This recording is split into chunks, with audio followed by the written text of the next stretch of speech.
私は会社員です。月曜日から木曜日まで会社に行きます。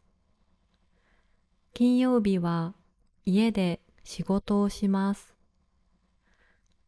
土曜日と日曜日は休日です。仕事はありません。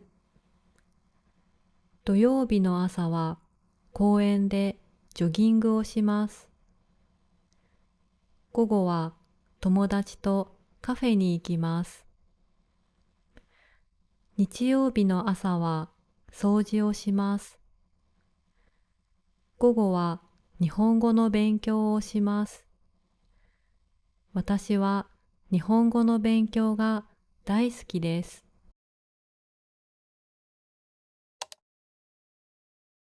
私は会社員です。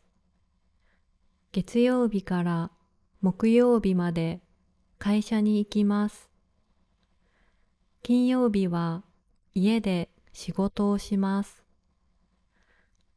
土曜日と日曜日は休日です。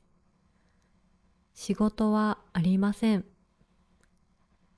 土曜日の朝は公園でジョギングをします。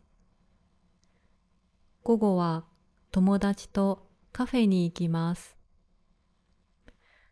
日曜日の朝は掃除をします。午後は日本語の勉強をします。私は日本語の勉強が大好きです。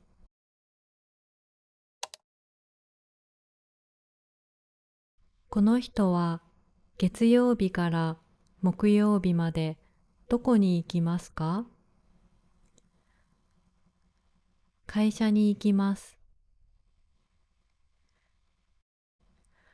土曜日の午後、誰とどこに行きますか？友達とカフェに行きます。日曜日の午後、何をしますか？日本語の勉強をします。